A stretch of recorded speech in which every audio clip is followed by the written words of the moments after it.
Hello dear children, this is your favorite maths teacher and you are watching Parallel Lines part 3. Now this is question number 8.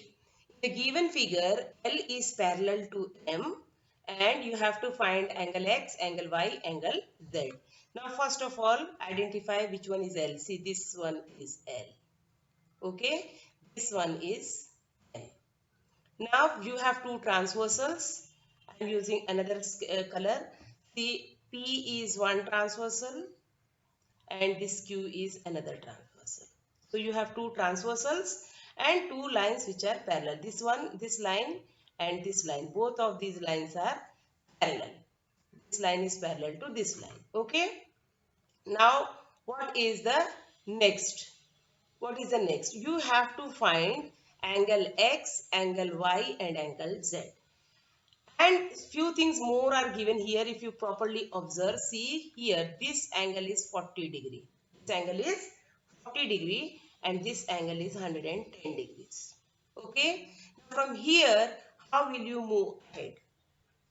See, children, first of all, try to identify different angles which are formed when two lines are parallel and is intersected by a transversal. See, this 110 degree and this x degree. If you compare these two degrees, these two angles, see, these two are making corresponding angles. So, x will be equal to 110 degrees because they are corresponding angles, isn't it? Both of them are forming corresponding angles. Now look at X and Z. Both of these are forming linear pair. What are they forming? They are forming linear pair. So X plus Z is equal to 180 degree because they are forming linear pair. Linear pair means what happens? Sum will be equal to 180 degree. Now therefore Z will be equal to 180 minus X is equal to 110. So 180 minus 110 degrees. So your Z will be equal to 70 degrees. Here you see you got Z equal to 70 degrees and X equal to 110 degrees. Now again if you observe here, this angle is 140 degrees. So this angle, this will be vertically opposite and you will get 40 degree here. Okay. Now see, this y and 40 degree, both of them are co-interior angles. This 40 degree angle and this y, both of them are forming co-interior angles. So you can say that angle y plus 40 degree will be equal to 180 degree. And what is the reason? They are co-interior. They are co-interior angles. Now from here, y will be equal to 180 minus 40 degrees. So 140 degrees. See, simply y is equal to 140. Come on children, let us see the next question, question number 9. In the given figure, show that AB is parallel to CD, CD is parallel to EF and AB is parallel to EF. And then you have to justify your answer. Justify your answer means you have to tell why AB is parallel to CD, why CD is parallel to EF and why AB is also parallel to EF. Now children, see properly. Just try to understand what's given. See here, this is AB, okay, and this is your CD. First, locate where is your AB and CD. AB and CD you have got. Now, AB and CD, both of them have been intersected by a transversal BC. Now see properly, A, B and then BC and then CD forming Z. This is 40 degrees and again this one is 20 plus 20, 40 degrees. That means, see, angle ABC is equal to angle BCD and both of them are equal to 40 degree. They are also forming, what are they forming? They are forming alternate angles. They are forming alternate angles. So, what you can say? AB is parallel to CD. Simple. Okay. Now, go to the next one. CD parallel EF. You have to show CD parallel EF. Let me take one more color. You'll see. Now see. Find out where is CD. This one is your CD and this one is your EF. Okay. CD and EF, both of them have been intersected by CE, which is your transversal. Now look at this angle 160 degree and look at this angle 20 degree. Okay, when you are looking at this particular part, this angle is 160 degree and this angle is 20 degree. Both of them are forming co-interior angle. Children, see this angle and this angle.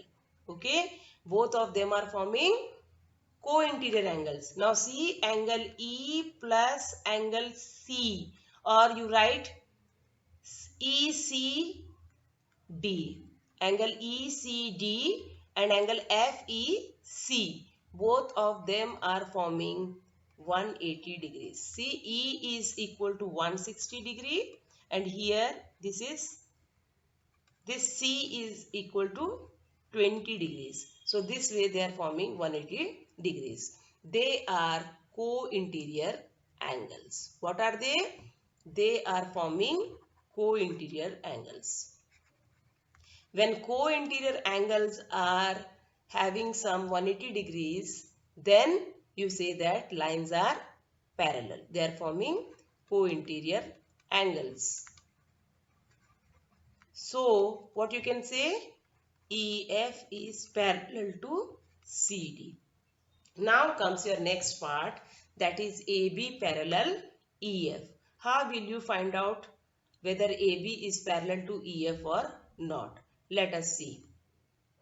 Now let us take another color so that it becomes easy to you to understand. Now first of all look at AB. This one is your AB and next is EF. This one is your EF. Now see, this is your EF and this is your AB. Now both the lines are looking different. So what you can do is simply you continue this line like this. Okay. Now once you have continued this line, you have taken the line back, you will see that this line AB and this is the line EF. Both have been intersected by this BC, which is forming your transversal. Now this one is 160 degrees, isn't it? This much is 160 degrees. So look at this part. This will be equal to 20 degrees. Why this will be equal to 20 degrees? Because this is forming a linear pair. This one is forming a linear pair. So this is 180 degrees. Now you look at this triangle.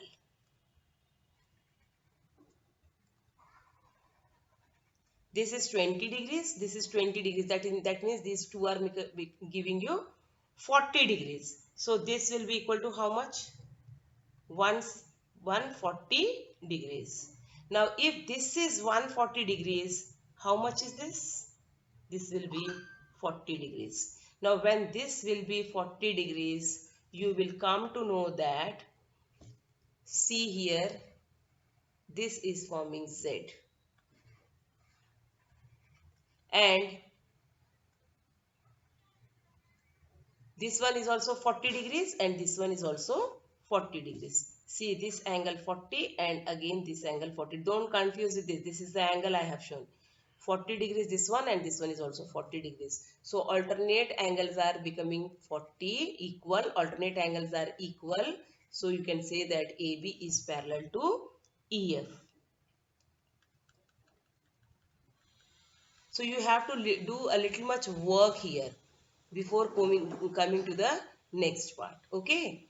So let us write down how we will write this. Now see, for the third part, what you will do is angle FEC is equal to 160 degrees. Okay. So this one, let us call this one as P, point P. So we can say that angle CEP,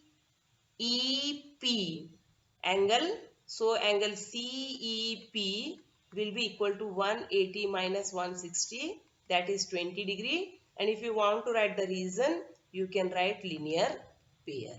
Okay. Now this way you got 20 degree here. Now next point you can say that,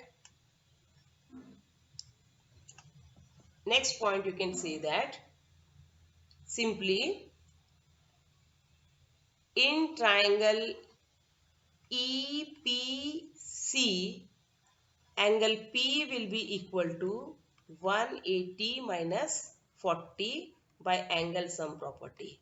So this will become, angle P will be equal to 140 degrees. So when angle P is equal to 140 degrees, this one is 140 degrees, then above you go, angle BPE. Angle BPE will be equal to 180 minus 140 by linear pair. Okay. So this implies angle BPE is equal to 180 minus 140, that is 40 degrees. So here you see this one is 40 degrees. So see angle ABP, angle APP is given 40 degrees and BPE you are getting 40 degrees. So angle ABP is equal to angle BPE. So angle ABP is equal to angle BPE and both of them are equal to 40 degrees. They are also alternate. They are also alternate. So you can say that AB parallel EF. So AB parallel EF. Simply there is one more way you can say AB parallel EF without doing this much. How you can say, children, you just try to understand. You have proved AB parallel CD. This AB parallel to CD you have proved. Then you have proved CD parallel EF. You have proved that this one is parallel to this one. So from 1 and 2, AB will be parallel to EF. Because see, AB is parallel to CD and CD is parallel to EF. AB is parallel to CD and this CD is parallel to EF. So simply AB will be parallel to EF. This also you can write. Okay, thank you. That's all in parallel lines part 3.